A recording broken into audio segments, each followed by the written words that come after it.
One of the hardest truths to accept in life is this: you will not always know where you're going, and that's okay. Most people delay action because they're waiting for clarity. They want the full plan, the guarantee, the roadmap, with every step mapped out. But life doesn't work like that. Growth doesn't work like that. Success definitely doesn't work like that. This is where faith becomes more powerful than clarity. Faith is not about seeing the entire staircase. It's about taking the first step, even when the rest is hidden in darkness. If you only move when everything makes sense, you will stay stuck exactly where you are. Because the biggest opportunities in life often come disguised as uncertainty. Think about it. If you already knew how everything would turn out, there would be no challenge, no growth, no transformation. It would just be routine. And routine doesn't change people. Uncertainty does. Faith forces you to stretch beyond your comfort zone. It pushes you to trust something bigger than your current understanding. Whether that's God, your purpose, or simply your own potential. It teaches you discipline when motivation fades, and courage when fear shows up. There will be moments when things don't make sense, when doors close unexpectedly, when plans fall apart. In those moments, clarity disappears, and doubt tries to take over. This is exactly where most people quit. Not because they are incapable, but because they can't see what's ahead. But here's the truth: you don't need to see it to reach it. Every successful person you admire has walked through phases where nothing made sense. They didn't have all the answers. They didn't feel ready. What separated them from everyone else was simple. They kept moving anyway. Faith is not blind optimism. It's a decision to believe that your effort matters, even when results are invisible. A decision to keep going, even when progress feels slow. A decision to trust that what you're building today will make sense tomorrow. And here's the irony: clarity often comes after action, not before it. Once you start moving, things begin to align. New opportunities appear. New ideas form. The path reveals itself step by step, not all at once. So, if you're waiting for the perfect moment, the perfect plan, or complete certainty, you might be waiting forever. Instead, take the step you can take today. Trust the process, even when you don't understand it. Because in the end, it's not clarity that changes your life. It's the courage to move forward without it. Pain has a way of convincing you that it will last forever. When you're inside it, it doesn't feel temporary. It feels heavy, personal, and endless. Whether it's failure, loss, rejection, financial struggle, or emotional breakdown, pain shrinks your world until it feels like nothing else exists outside of it. But one of the most important truths you can learn in life is this: pain is temporary, but the lesson it carries is permanent. Most people try to escape pain as quickly as possible. They distract themselves, avoid reflection, or pretend it didn't happen. But pain that is not understood becomes pain that repeats. The real value of struggle is not just survival, it's transformation. Every difficult experience is carrying information about who you are, how you respond, and what needs to change in your life. Think of pain as a teacher you didn't ask for, but can't ignore. It forces attention. It interrupts comfort. And while it feels harsh, it often reveals what success and ease hide: your weaknesses, your limits, your blind spots, and sometimes even your strength. For example, failure teaches discipline. Loss teaches appreciation. Rejection teaches direction. Financial struggle teaches responsibility. Emotional pain teaches self-awareness. None of these lessons come softly. They usually arrive wrapped in discomfort. But once learned, they stay with you permanently. That's why people who have been through real struggle often develop a different mindset. not because they are special, but because they have been educated by experience. Here's the key difference. Pain itself fades, but what you understand from it becomes part of your character. You may forget the exact details of what hurt you, but you don't forget what it taught you. And that lesson becomes a tool you carry into every future situation. The danger comes when you only focus on the suffering and ignore the lesson. That turns temporary pain into repeated cycles. But when you reflect instead of resist, pain becomes a turning point instead of a dead end. Another important truth is that pain also builds resilience. It expands your tolerance for difficulty. What once broke you eventually becomes something you can handle. Not because life gets easier, but because you get stronger. That strength doesn't come from comfort. It comes from endurance. And perhaps the most powerful part is this: pain reshapes your perspective. Things that once seemed like the end of the world later appear small in hindsight. You begin to realize that what you thought was destruction was actually redirection. So when you're in pain, the goal is not to rush through it blindly. The goal is to extract the lesson while you're in it. Ask yourself, what is this teaching me? What is this changing in me? What will I understand after this that I don't understand now? Because one day, you will look back at what hurt you and realize something important. It didn't just break you, it built you.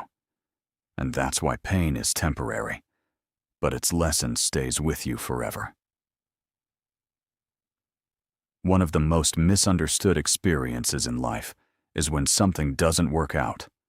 A job doesn't happen. A relationship ends. A business fails. An opportunity disappears at the last moment. In that moment, it feels like rejection, like life is saying no to you personally. But in reality, many closed doors are not rejection at all. They are redirection. When a door closes, your first instinct is usually emotional. You feel disappointed, frustrated, sometimes even defeated. You start questioning your value, your timing, or your decisions. But what you don't see in that moment is that life is often protecting you from something you cannot yet understand. Not every opportunity that looks good is meant for you, and not every path that seems right leads to growth. Think of closed doors as part of a filtering system. They remove what is not aligned with your growth, your future, or your purpose. At the time, it feels like loss, but later, you often realize that what didn't work out actually saved you from a situation that would have limited you, stressed you, or delayed you further. Redirection is not always comfortable because it interrupts your plans. You had expectations. You had a timeline in your mind. You imagined how things were supposed to unfold. When reality breaks that pattern, it creates confusion. But life is not obligated to follow your plan. It follows your development. Sometimes, a closed door is making space for a better one that you cannot see yet. But the challenge is patience. Most people give up in the hallway between doors, not realizing that movement is still happening behind the scenes. Just because something ended doesn't mean everything has stopped. It often means something better is being prepared. History and real life are full of examples where rejection became redirection. People didn't get the job they wanted and later found something better. Relationships ended and later led to healthier ones. Businesses failed and later turned into stronger, smarter ventures. At the time, none of it felt positive. But in hindsight, it made sense. The key shift is perspective. Instead of asking, "Why did this happen to me?" a more powerful question is, "Where is this taking me?" That small change moves you from victim thinking to growth thinking. Another important truth is that closed doors often build character. They force you to adapt, rethink, and improve. If everything worked instantly, you would never develop resilience or patience. struggle between opportunities is where strength is built. And sometimes, the door closes simply because you were about to settle for less than you deserve. Life interrupts that path to push you towards something higher, even if it feels uncomfortable at first. So, instead of standing in front of a closed door and trying to force it open, the wiser move is to step back, trust the process, and keep moving forward. Because what is meant for you will not require forcing. It will require alignment. In the end, closed doors are not the end of your story. They are often the beginning of a better direction you just haven't reached yet. One of the biggest traps in life is not failure itself, but living inside it long after it's over. The past has a powerful pull. It can replay memories, mistakes, regrets, and missed opportunities so vividly that it starts to feel like you're still there. But the truth is simple and non-negotiable. The past is a place to learn from, not a place to live in. When people get stuck in the past, it's usually because they are trying to find answers that no longer exist in today's reality. They keep asking, "What if?" or "If only I had done this differently." These thoughts feel productive, but they are actually circular. They don't move you forward. They keep you emotionally anchored to something you cannot change. The problem with staying mentally in the past is that it steals your attention from the present, and the present is the only place where change is possible. You cannot fix yesterday. You cannot redo a moment. You cannot rewrite someone else's decisions or your own. But you can decide what happens next, if you are mentally present enough to act. Many people also stay stuck in the past because it feels familiar. Even painful memories can feel comfortable in a strange way because they are known. The future, on the other hand, is uncertain. So the mind sometimes prefers familiar pain over unfamiliar possibility. But familiarity is not the same as progress. There is also another layer: identity. People often define themselves by what happened to them: a failure, a breakup, a loss, a missed opportunity. Over time, that event becomes a label. But you are not your past experiences. You are the person who survived them, learned from them, and still has the ability to grow beyond them. Think of your life like a moving road. If you keep staring in the rearview mirror, you will miss what's ahead. The mirror is useful, but only for awareness, not direction. You check it to understand where you've been, not to decide where you're going. Letting go of the past doesn't mean pretending it didn't happen. It means acknowledging it, learning from it, and then refusing to let it control your decisions today. The lesson is meant to stay. The emotional weight is not. Every person who has grown significantly in life has had to make a decision at some point: to stop revisiting old pain and start investing energy into new possibilities. That shift doesn't erase history, but it changes its role. The past becomes a teacher instead of a prison. Another important truth is that life rewards motion. When you move forward mentally and physically, new opportunities begin to appear. But when you remain stuck in old stories, you unconsciously block new ones from forming. So the real question is not, "Why did this happen to me?" but "What can I do now with what I've learned?" Because the past will always exist, but it doesn't have to lead your life. You do. And the moment you stop living behind you and start living in front of you, you reclaim the most powerful thing you have: your future. Most people say they want success, change, or a better life, but very few are willing to accept the price that comes with it. That price is almost always the same: discomfort. Growth is never designed to feel easy, familiar, or convenient. In fact, if something feels completely comfortable all the time, it usually means you are not growing at all. Discomfort is not a sign that something is going wrong. It is often a sign that something is changing. Think about it. Every major level up in life comes with some level of uncertainty. Starting a new job, building a business, improving your mindset, leaving a toxic environment, or learning a new skill. None of these feel smooth in the beginning.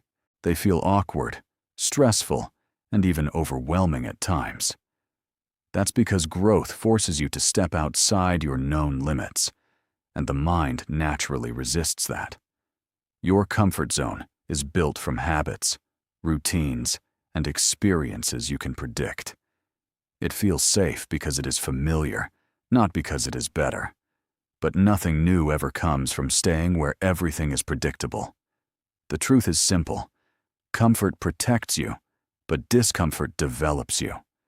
When you are uncomfortable, you are being stretched. And just like a muscle, if it is not stretched, it does not grow stronger. The resistance you feel in difficult moments is not punishment. It is training. Life is essentially putting you in situations that require you to become more capable than you currently are. Many people misinterpret discomfort as failure. They think, if this feels hard, maybe it's not meant for me. But in reality, most meaningful things in life feel hard at first. Confidence doesn't come before action. It comes after repetition. Clarity doesn't come before movement. It comes through experience. Strength doesn't come from avoiding pressure. It comes from facing it. Another important part of growth is emotional discomfort. It's not just about physical effort or external challenges. It's also about dealing with uncertainty, rejection, criticism, and self-doubt. These moments test your identity. They force you to question who you are and who you are becoming. And while that process can feel uncomfortable, it is also where transformation happens. If you always choose what is easy, you train yourself to avoid difficulty. But if you learn to stay present in discomfort, you train yourself to expand. Over time, what once felt impossible starts to feel normal. That is how progress works. Repetition through resistance. There is also a hidden truth. Discomfort often arrives right before breakthroughs. Right before success, things usually feel chaotic. Right before clarity, things often feel confusing. Right before growth, things feel like they are falling apart. But that is not collapse. That is construction. So instead of running from discomfort, a better approach is to understand its purpose. Ask yourself, is this uncomfortable because it is wrong or because it is new? Because if it is new, then it is exactly where growth is happening. In the end, every stronger version of you is built on moments you once wanted to avoid. And the more you learn to stay steady in discomfort, the more your life begins to expand beyond what you thought was possible.